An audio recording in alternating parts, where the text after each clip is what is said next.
Hope your week's doing great. Here's the best moments from...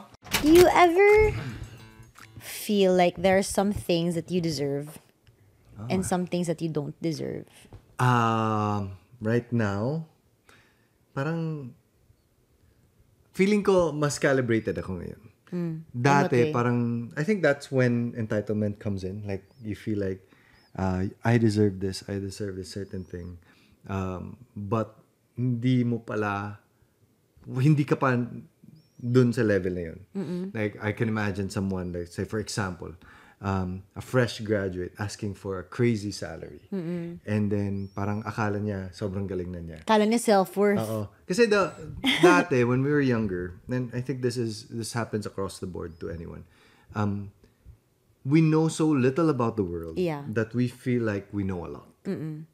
I remember my first job interview.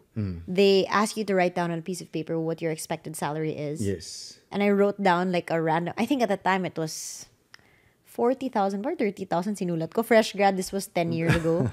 As in, the interviewer, nagulat talaga siya. Like, she really asked me, are you sure about this? Is this your starting expected salary or a fresh graduate? Sabi ko talaga, honestly, I don't know what the going rate is. So I just wrote a random number that I thought made sense. Feeling ko a lot of people are like that also. Yes, merong tawag niyan sa there's a scientific term for it. The less we know, the more we think we know. Yeah. Alam mo yung when we talk about, let's say for example, basketball. Ang dami nating masasabi if you were just like spectators. Dapat ganyan yan, ganyan. Pero when you're actually the one in that, you're the player, you know more about it than any other person, like the strategies and everything. You start to realize that this is very, very complicated. And there's a lot of things that need to be considered. That's why certain decisions are made na akala ng normal na tao. Yes. Bakit hindi ganito? Bakit ganyan? Yes. Diba? Because they only know so little. Di nila alam yung mga limitations at challenges. So, I think... entitlement yon if you think you deserve it. Entitlement if you feel like, dapat para sa akin talaga to. Ganyan. And I feel like when we're younger, we're more prone to either overestimating it or underestimating it naman. As I get older, parang alam ko na yung value ko and I ask for that value. I tend to overestimate it a little bit because I feel like it's advantageous in a way na parang you parang you negotiate for more than what you think you're worth. yes, but not overly na parang laughing stock ka. Parang kunyari kung level reaching 10 out a ka, little bit. Yeah. ito try mo yung level 11. Ganon. Yeah, Okay. and I feel like that's a good way to push it. So after 11, okay. And feeling also ko- it challenges you to perform at an 11 when you're at a 10 if they grant you that 11. once you feel like you're less than what you're worth, people will naturally, whether intentional or not, take advantage of it.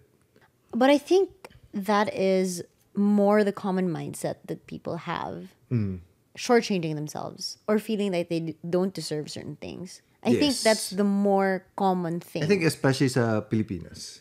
Yeah. Diba I kasi remember po- growing yeah. up, even, something as silly as having crushes. Diba? Parang usually isipin natin na, ang gwapo-gwapo niya, pero, he'll never go for someone like me. Yung Or, mga ganyan. this is my dream job, but, I'm too ganito, I'm too ganyan. I don't Yes. deserve it. Or, even to the point na detrimental na siya, like it's affecting our relationships. Like, for example, I want to be like this successful person, but she only got it because she's privileged. Yes. Alam mo yun, like there's always a reason for our self-worth or finding our self-worth. Like, alam mo yun, like defining our self-worth.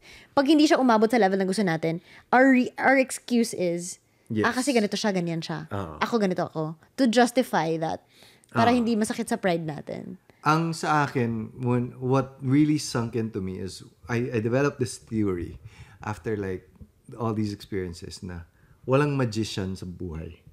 Like for example, if you see someone that is super successful or that is super confident or it didn't come about by magic.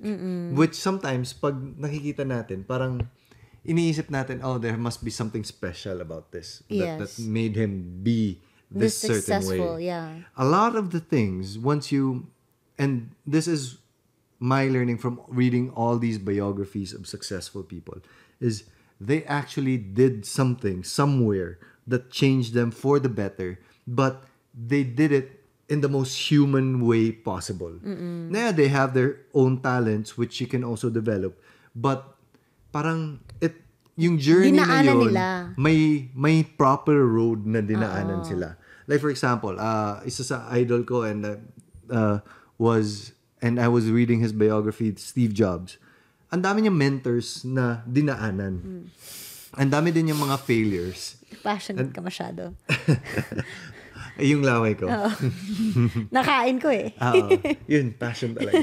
Ang dami niyang pinagdaanan ng mga mentors and ang dami niyang mga pinagdaanan na failure. So, yung nakikita natin is the success of... Exactly. Kasi yun yung headline eh. Yun yung magandang pag-usapan when it comes to news, when it comes to the magazines, when it comes to telling the story. Yeah, because nobody ever talks about, okay, Slater had this attempt on a business, it failed. He went a second attempt on this business, this happened.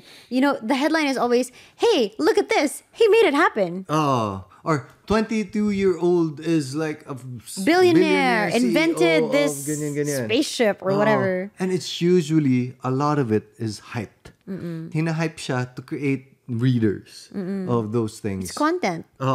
Sometimes these are overly hyped na parang it's not really a successful business or whatever. Sometimes naman baliktad naman na parang nawawala yung journey along the way. They made it sound so easy. They made it sound easy. Yun Yes. talaga yun. So parang, meron lang siyang isang magandang idea, okay na.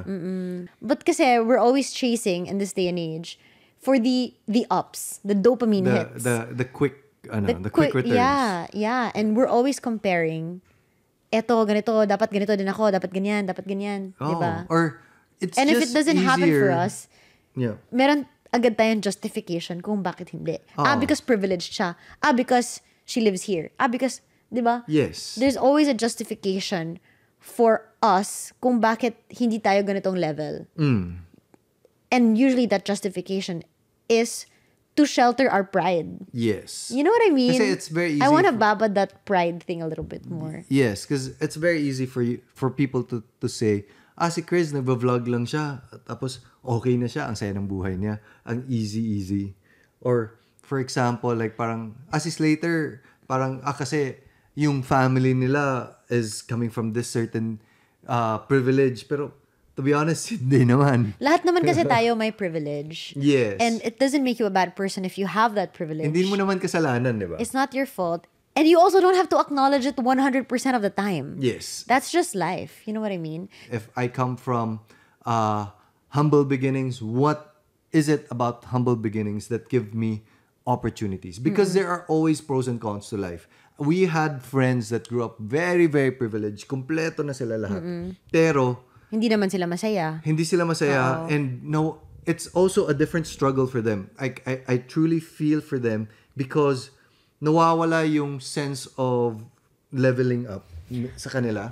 Or makikita ko yung other friends na they spend money as if it has no value. Parang sayang din. Like parang, With the values that you have, it's not something that you would want for yourself. yes. Looking at it from the outside, ang ganda. Like, buy a sports car. Every single year, may bagong kotse or may bagong bahay, may bagong ganito. But it's easy to look at it from that point of view. But meron din siyang downside wherein it's not satisfying to them anymore to actually get these things. So, meron din talagang you have to own up to who you truly are. And I think it's a discovering experience na parang it's a process of self-discovery na okay, this is truly who I am. These are my talents and these are my shortcomings. And these are the things that actually I value or not. Parang just to get your kung san yung calibration mo. And makikita mo rin na there are other things in this life that kaya mong bigyan ng sobrang daming oras to be able to achieve a certain goal. But if you were to achieve that goal, will the sacrifices be worth it? I mean, we talk about self-worth a lot as if it's just another loose term, you know. But I feel like self-worth, really, to define it, you need to calibrate your life in a real world situation. Hindi Yes. pwedeng plucked from the sky lang na, okay, I want my self-worth to be ganito, ganyan. Or, I value myself like this kasi self-worth. Diba ganun usually? Yes.